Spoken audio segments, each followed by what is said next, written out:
Hi everyone, hope you're doing well from wherever you're watching this channel, depending on your time zone. Now, there is a video trending on social media, and in this video, the person who is addressing the public is none other than Homa Bay Governor Gladys Wanga.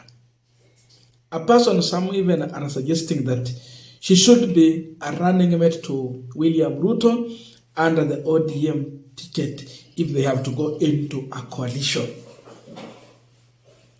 Now, Wanga was trying to challenge her opponents and push for ODM to have more seats or actually have members of parliament who are going to work with her. And this is her position, that she has experience. She has worked as an MP and now a governor.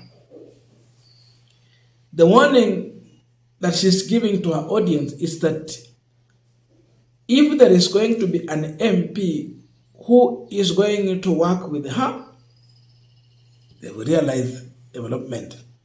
But if there is going to be an MP who is going to disagree with her, that MP will have nothing to take to his or her people in terms of development from the governor.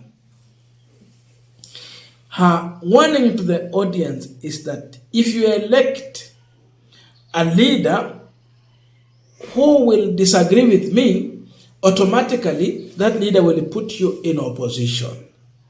So expect nothing in terms of development because of that. That is Governor Gladys Wanga. Hakuna. Mimi nimekuwa mbunge miaka 10, nimekuwa gavana sasa. Kama kuna mbunge ambaye hafanyi kazi na mimi, atakuwa na maendeleo chache sana kupelekea watu wake. Kwa hivyo mkichagua mbunge haelewani na gavana, nyinyi mtakuwa upinzani. Sasa now, I want us to continue with our panel discussion, but before we go into that, I have a quick and a humble request. For those who are watching the channel and you have not subscribed, please consider subscribing. To our returning subscribers, I must say thank you so much. And again to all our viewers, please give this video a thumbs up. Thank you so much, and back to our discussion. Now, I listened to Governor Gladys Wanga, and I felt like my heart is bleeding. I'm saying so because Governor Gladys Wanga was elected on ODM ticket. I'm saying so because I know what ODM used to stand for. Raila Odinga's remains is yet even to rot, bado hajaoza. And we know what Raila Odinga stood for. We know why ODM has stood for a long time, still remaining strong and united. Raila is a leader who was fighting for democracy to work. And a democracy means that even if I disagree with you, I am still a taxpayer, and therefore development should be in equality. Raila Odinga at one point threatened the government that if we will not realize development in our strongholds, that is ODM strongholds, that means Kakamega, Vihiga, even Bungoma was there, Trans Nzoia was there, the whole of Nyanza region, Coast region, and even parts of Masai areas, that if we don't see development in our areas because we do not vote for you, then we will ask our people to stop paying taxes to this government. That was Raila Odinga. Why? Because all of the people in this country, they are taxpayers. Therefore, when it comes to development, it should be distributed equally.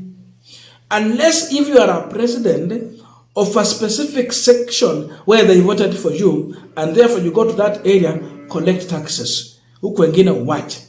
That argument is still fresh in my mind. It is true position.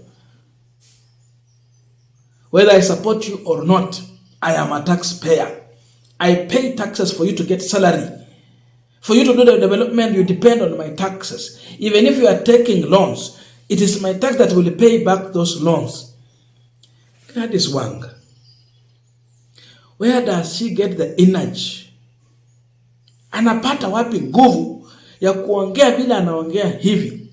Ameongea matope, ameongea matapiko. It is very shameful.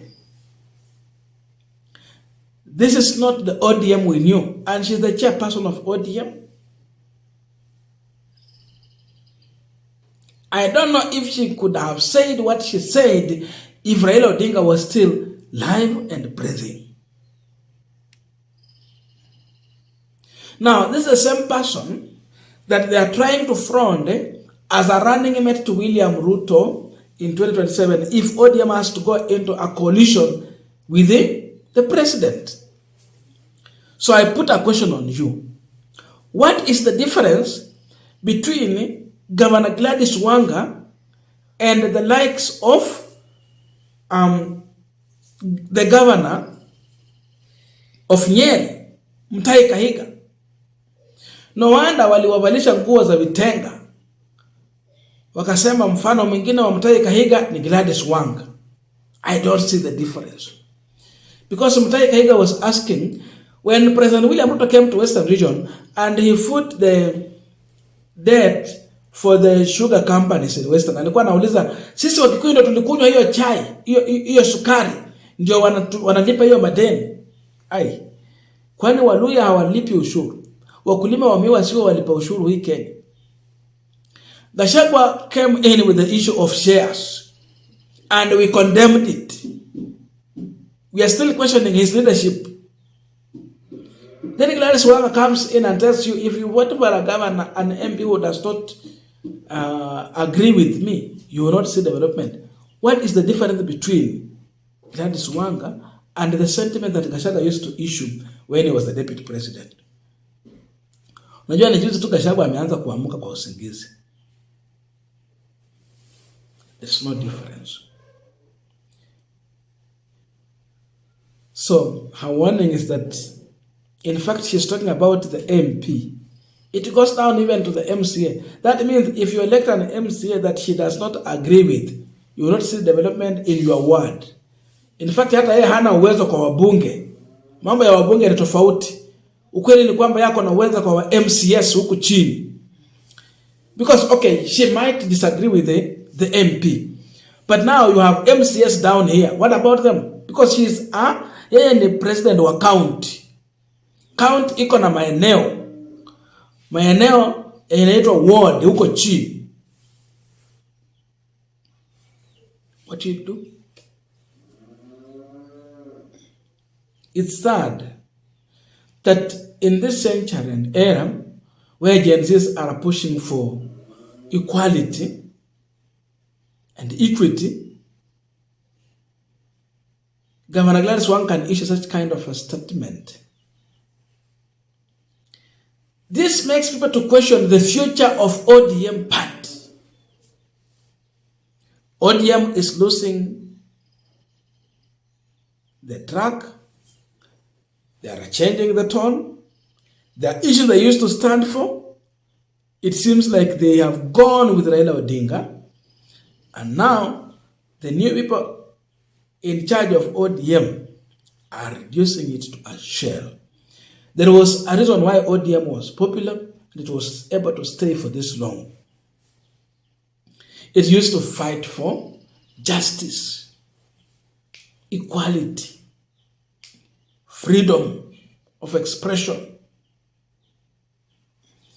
So ukianza kusema kama waelewani, si lazima watu waelewane na wewe ndio wapelekee maendeleo. Cha msingi wewe uelewe ya kwamba kila mwananchi Mkenya na hata yule mwenye anaishi hapa kama ni a foreigner, they pay taxes. Na kwa vile hao watu wote ni walipa ushuru, wako na haki ya kupata maendeleo katika mahali ambapo wanakaa kwa sababu hao ni walipa ushuru.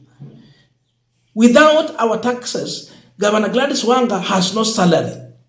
Without our taxes, Gladys Wanga and other governors have no money to do development. Without our taxes, Governor Gladys Wanga cannot form a county government. So why do you segregate people when it comes to distribution of development? It is barbaric, it is backwardness, it should be rejected.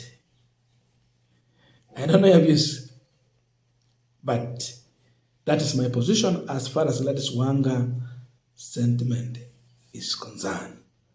So the best thing we can do in order for us to continue with the panel discussion, let us meet in the comment section so that you can also drop your views. Thank you so much for listening to me up to this far, and see you in our next video.